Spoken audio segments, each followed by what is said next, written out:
mendapatkan iuran pensiun tersebut. Nah, caranya itu dengan sistem single salary ya. Desain dan tata kelola pensiun harus dipikirkan sejak awal, sejak ASN masih berstatus sebagai CPNS maupun juga PNS. Direktur Operasional PT Taspen, Pak Aryandi, mengungkapkan bahwa saat ini pensiunan ASN menerima manfaat pensiun antara 1,5 juta hingga 5,2 juta per bulan ya. Ya memang angka ini memang kalau tidak disekolahkan SK-nya ke bank seperti ya. Banyak sekali mungkin Bapak Ibu pensiunan juga yang mungkin sampai sekarang masih menyicil ya hutang ke bank ya karena pinjaman mungkin yang cukup besar. Sementara itu, Dirjen Pensiun PNS dan Pejabat Negara BKN, Aido Tauhid, menekankan pentingnya reformasi secara menyeluruh dalam sistem pensiun ASN yang mencakup peningkatan iuran dan perubahan skema pensiun sesuai dengan kemampuan kas negara. ASN harus tetap semangat bekerja, tapi juga melakukan perencanaan keuangan sejak dini. Penting juga untuk membangun circle pertemanan yang inspiratif agar tetap produktif di masa pensiun. Ya. Dan tentunya program Taspen Live, Mandiri Taspen ini harus tentu berkelanjutan ya, guna untuk mensejahterakan Bapak Ibu pensiunan semuanya.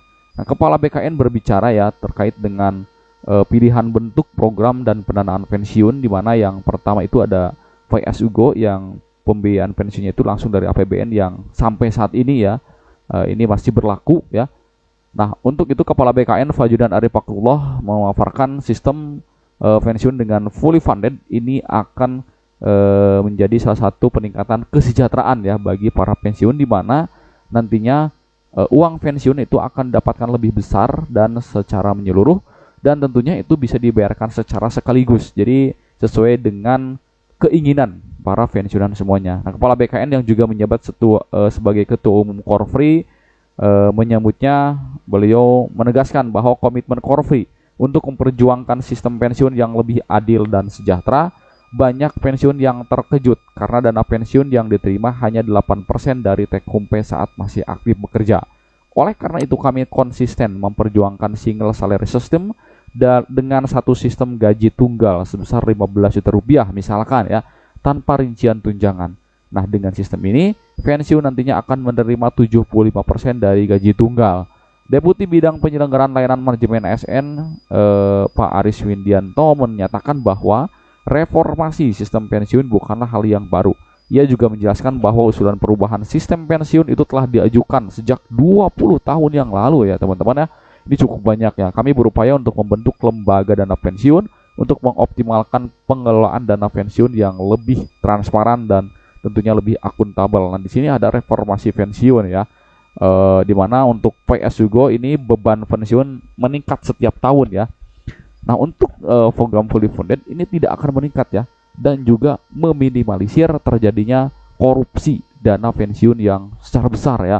Kalau kemarin kita lihat oknum dari pengelola PT Taspen sendiri ya, salah satu mantan direktur PT Taspen itu Pak Kosasi kalau tidak salah ya, itu mengkorupsi ya dana pensiun, dan ini lebih biadab ya teman-teman. Bisa kita lihat di video-video sebelumnya ya, itu sangat memprihatinkan ya, di mana 800 miliar dana pensiun itu dikorupsi dan telah diamankan langsung oleh KPK. Cukup baik ya kinerja dari KPK menyelamatkan dana-dana pensiun, di mana dana tersebut adalah miliknya para pensiunan PNS yang tentunya telah mengabdi puluhan tahun terhadap negara ini, dan itu sangat miris, dan tentunya itu di batas hak asasi manusia seperti itu ya. Nah, pada webinar juga mengulas beberapa aspek penting dalam program dan pendanaan pensiun yang sedang diupayakan pemerintah, antara lain optimalisasi program persiapan pensiun, opsi perubahan bentuk program pensiun, dan opsi pendanaan lainnya. Diungkapkan juga oleh PWRI ya, sebagai Persatuan Waradhatama Republik Indonesia, Pak Agung Mulyana juga turut mendukung langkah-langkah persiapan pensiun yang telah dipaparkan oleh BKN. Program pensiun perlu dilakukan secara masif melalui pelatihan dan pembekalan bagi PNS yang tentunya nanti akan memasuki usia purnabakti. Dengan adanya diskusi dan upaya reformasi ini, diharapkan sistem pensiun ASN ke depan dapat lebih menjamin kesejahteraan bagi para pensiunan. Langkah-langkah konkret yang diusulkan dalam webinar itu menurut Agung diharapkan menjadi sinyal positif bagi perbaikan sistem pensiun yang ada di Indonesia menuju masa depan yang lebih sejahtera bagi para ASN yang telah mengabdi untuk negara. Nah, atas dasar inilah Bapak Ibu pensiunan apakah lebih memilih sistem yang mungkin gajinya tiap bulan ya ataupun VS Yugo ataupun juga sistem fully funded ya yang berdasarkan mungkin nanti ada sistem pesangon ataupun juga dibayar sekaligus ataupun juga lebih meningkatkan ya lebih lebih aman ya dana pensiun tersebut. Nah, Bapak Ibu silakan tulis di kolom komentar tentunya dengan komentar yang bijak ya. Tentu kita akan simak ya salah satu paparan dari Ketua Umum Dewan Pengurus Korpri Nasional sebagai Kepala BKN Prof. Judan Arif Fakrullah. Selamat menyaksikan. Kak Bu Sestama, Bu Neni dari Korpri, Pak Ojak. Mari kita pekikkan dulu salam Korpri. Kalau saya sebut Korpri, sambut dengan kata maju terus. Salam Korpri itu Korpri maju terus. Korpri. Maju terus. Sekali lagi yang keras. Korpri. Terima kasih. Bu Neni dan teman-teman Korpri semuanya, saya memberikan apresiasi yang tinggi untuk acara hari ini. Tadi Pak Agung sudah menyampaikan banyak, kami dukung semua Pak Agung untuk perubahan undang-undang pensiun, undang-undang lansia, kemudian sekolah lansia, Korpri dan BKN mendukung penuh karena kita sadar semua anggota Korpri yang sehat pada masanya akan pensiun. Karena kalau nggak sehat bisa berhenti di tengah jalan, pensiun dipercepat. Ya.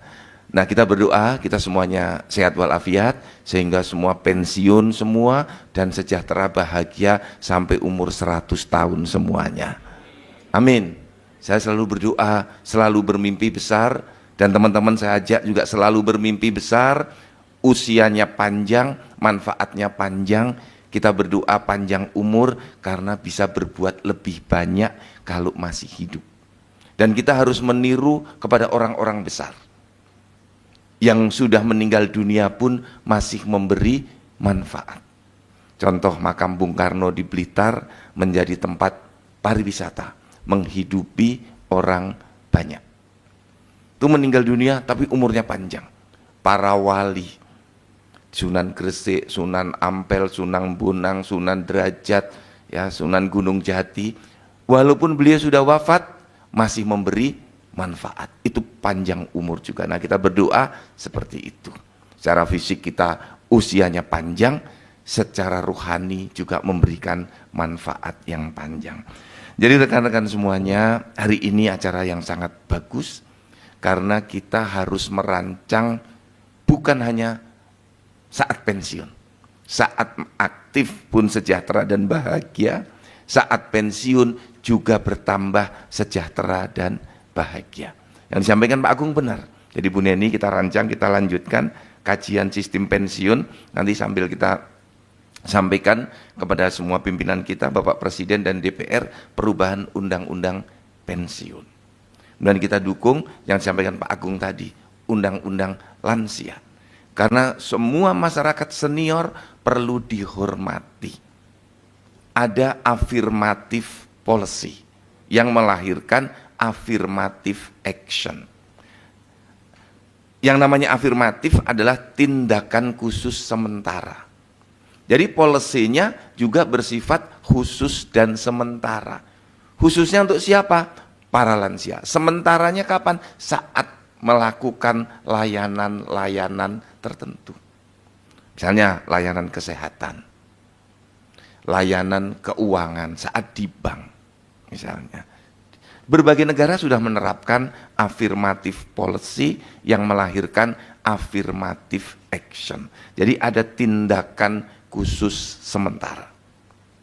Kalau orang mengatakan, Pak, apa itu enggak diskriminatif? Ya, diskriminatif but constructive policy. Orang menganggapnya diskriminatif, tapi itu konstruktif. Itulah yang disebut dengan teori afirmatif. Ini penting, rekan-rekan semuanya. Mengapa saya memberikan apresiasi kegiatan-kegiatan seperti ini? Karena kita harus merubah. Banyak hal yang harus kita persiapkan. Karena saya percaya rekan-rekan, diam itu nyaman. Tapi diam tidak akan pernah menghasilkan perubahan. Dan saya juga yakin betul bahwa apa yang kita lakukan kalau kita menyerah itu mudah. Tapi dunia tidak pernah dihasilkan perubahan-perubahannya oleh orang-orang yang mudah menyerah.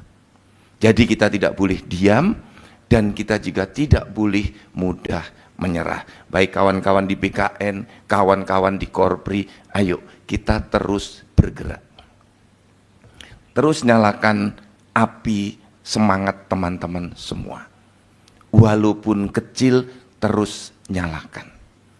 Saya tahu kadang-kadang teman-teman sudah lelah melangkah. Tapi teruslah melangkah.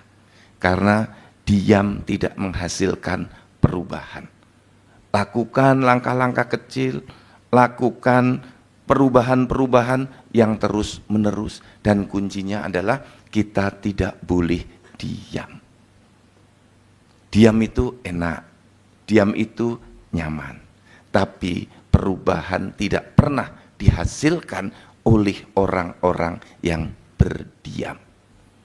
Kita melangkah, kita bergerak terus, bukan kita yakin bahwa kita akan berhasil atau kita akan sukses, belum tentu.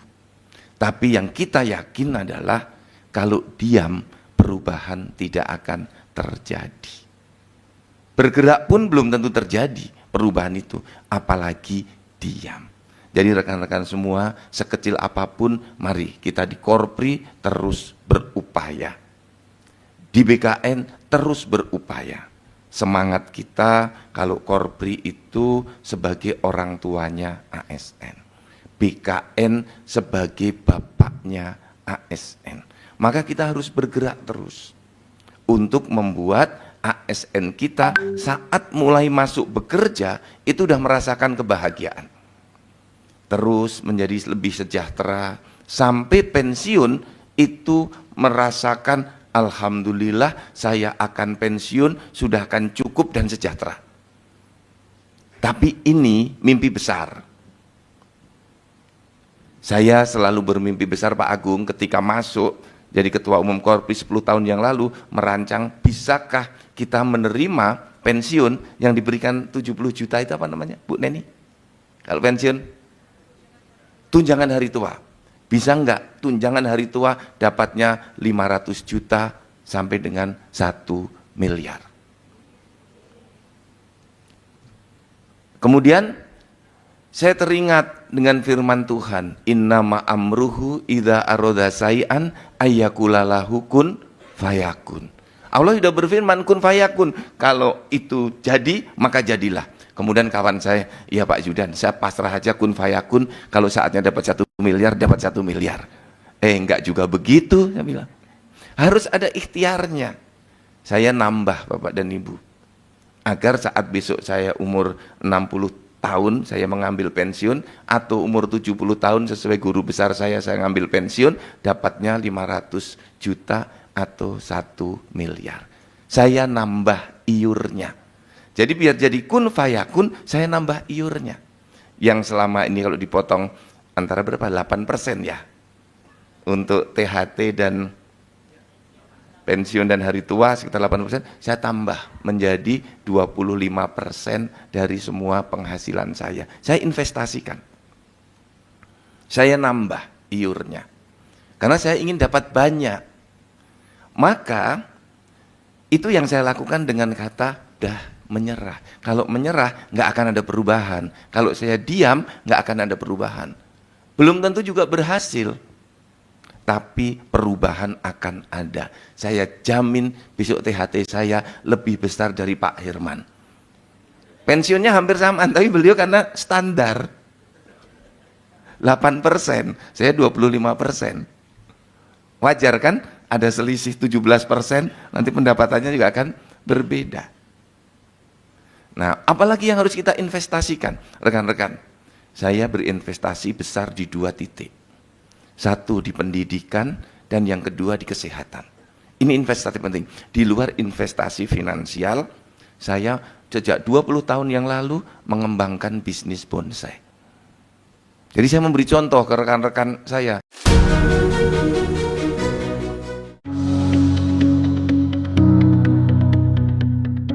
Birokrasi harus kita perbaiki gaji-gajinya untuk hilangkan korupsi. Korupsi kita harus berantas dengan ekonomi yang baik, gaji yang baik. Saya kira tidak perlu orang korupsi. Kalau korupsi, hukumnya harus seberat-beratnya. Kalau nggak punya uang, susah, harus pikirkan nanti.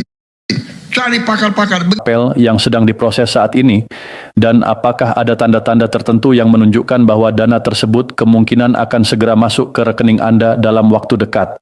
Assalamualaikum warahmatullahi wabarakatuh. Waalaikumsalam warahmatullahi wabarakatuh. Salam sejahtera buat kita semua, Bapak dan Ibu pensiunan hebat di seluruh penjuru Nusantara. Kembali lagi bareng kami di Info Pensiunan ASN. Alhamdulillah kita masih dikasih kesehatan dan kesempatan ketemu di platform ini. Semoga Bapak dan Ibu yang nonton video ini selalu dalam lindungan Allah Subhanahu wa Ta'ala, diberikan kebahagiaan lahir batin dan kesehatan yang prima. Amin ya Rabbal Alamin. Bapak dan Ibu yang kami hormati, gimana kabarnya hari ini? Semoga semuanya baik-baik aja ya.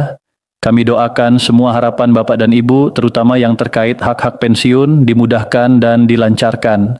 Nah, pada kesempatan kali ini kita mau bahas topik yang lagi panas banget diperbincangkan. Topik yang mungkin bikin banyak pensiunan gelisah, was-was, bahkan stres, soal rapel gaji pensiunan. Belakangan ini informasi soal siapa yang dapat rapel dan siapa yang berpotensi tertunda itu rame banget di grup-grup WhatsApp, media sosial, dan juga di YouTube.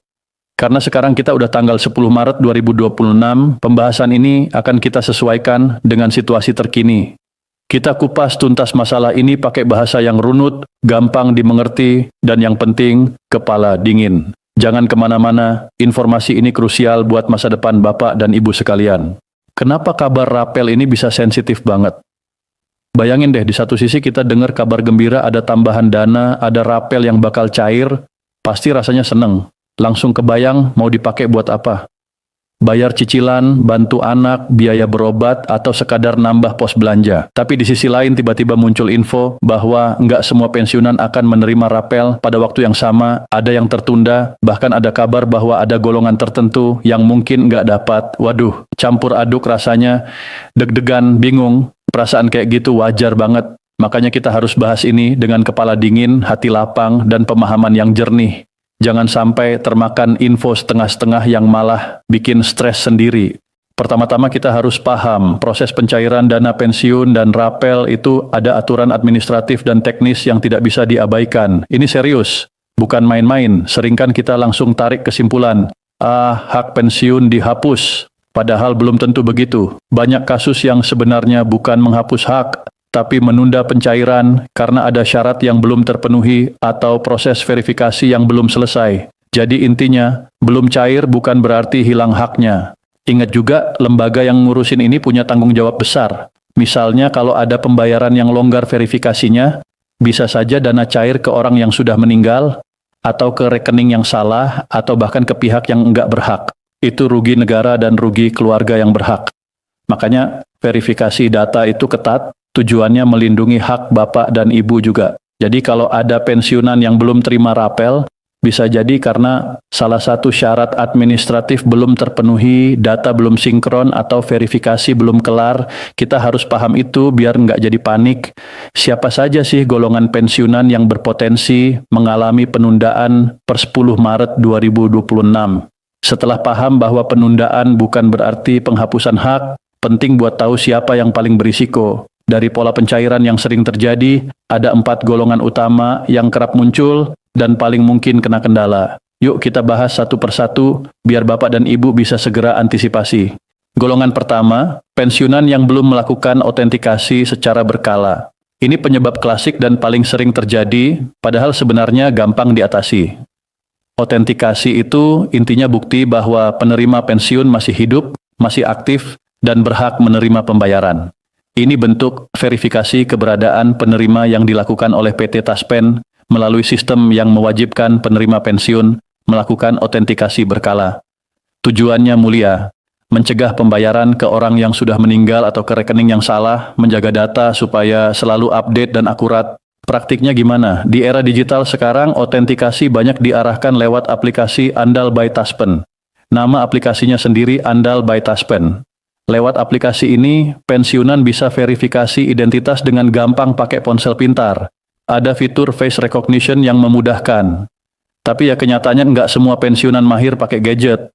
Banyak juga yang gaptek, atau matanya sudah nggak begitu jernih lihat layar, atau bahkan nggak punya ponsel pintar, atau tinggal di daerah sinyalnya lemah. Ini tantangan nyata. Buat yang belum otentikasi, sistem bakal menandai datanya sebagai belum terverifikasi. Kalau status ini belum diperbaiki, pembayaran termasuk rapel bisa tertahan.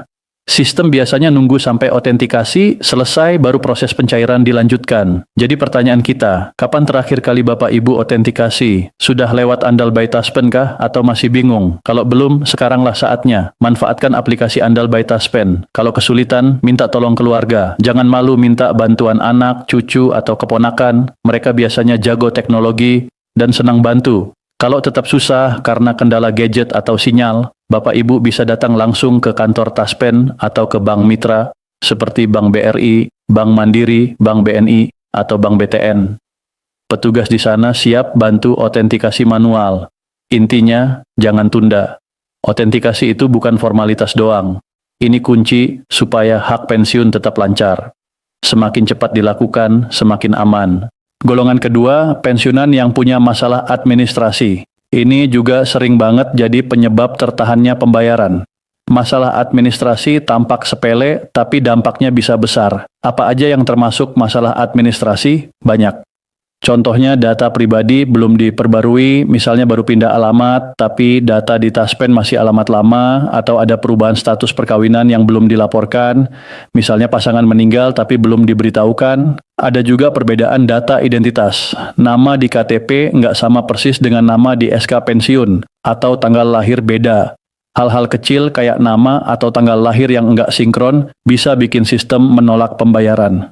Nomor rekening juga krusial. Rekening yang selama ini dipakai mungkin udah ditutup, pasif karena nggak pernah transaksi, atau bahkan nomor tertulis salah. Atau Bapak Ibu baru ganti buku tabungan tapi lupa lapor nomor baru. Kadang-kadang SK pensiun perlu revisi karena ada kesalahan atau data ahli waris belum diupdate saat pensiunan meninggal. Ada kasus di mana gaji bulanan tetap masuk karena sistem masih baca data dasar lama, tapi saat ada rapel yang butuh verifikasi lebih ketat, terlihat deh ada perbedaan data yang belum sinkron, makanya pembayaran rapel tertahan. Jadi tanya ke diri sendiri, yakin semua data pribadi Bapak Ibu udah sesuai, cocokkan KTP, KK, SK pensiun, buku tabungan, semuanya harus sinkron. Solusinya, cek data secara berkala, jangan nunggu sampai ada masalah baru ngecek. Ambil SK pensiun, buku tabungan, KTP, KK, cocokkan semuanya. Kalau ada perubahan, segera lapor ke kantor Taspen atau bank mitra. Pastikan rekening aktif, cek saldo, atau lakukan transaksi kecil di ATM atau mobile banking buat memastikan rekening masih hidup. Kalau ragu, tanya ke teller bank. Simpan dokumen penting rapi, SK pensiun, buku nikah, akta kematian kalau ada, KTP. Taruh di tempat aman dan mudah dijangkau. Golongan ketiga, pensiunan yang meninggal dunia sebelum pembayaran rapel dilakukan. Ini kondisi paling berat dan menyedihkan, tapi penting dijelaskan supaya keluarga nggak bingung. Kalau seorang pensiunan meninggal sebelum rapel dicairkan, pembayaran nggak bisa lagi dilakukan atas nama yang bersangkutan sebagai penerima aktif. Secara hukum, penerima manfaat sudah tiada, tapi hak atas rapel nggak langsung hilang. Hak itu beralih ke ahli waris yang sah. Prosesnya nggak otomatis. Ahli waris harus mengajukan klaim ke PT Taspen atau mitra bayar dan melengkapi dokumen yang disyaratkan. Formulir permohonan, pembayaran pensiun, janda, duda, anak sesuai ketentuan, fotokopi SK pensiun asli, fotokopi surat kematian dari instansi berwenang atau kelurahan, fotokopi KTP ahli waris, KK, fotokopi buku nikah untuk membuktikan status janda, duda, buku tabungan ahli waris yang aktif, dan dokumen pendukung lainnya sesuai ketentuan. Jadi kalau keluarga merasa hak rapel belum diterima setelah pensiunan wafat, jangan langsung menyimpulkan hak itu hilang. Hak itu ada, tapi harus diperjuangkan lewat prosedur yang benar. Sering masalah muncul bukan karena haknya nggak ada, tapi karena keluarga belum tahu langkah apa yang harus diambil, dokumen apa yang mesti dibawa, kemana mengajukan, dan gimana alurnya. Jadi pertanyaan buat keluarga pensiunan, apakah Bapak Ibu sebagai anak atau pendamping udah tahu di mana dokumen-dokumen penting orang tua disimpan? Sudah paham prosedur klaim kalau suatu saat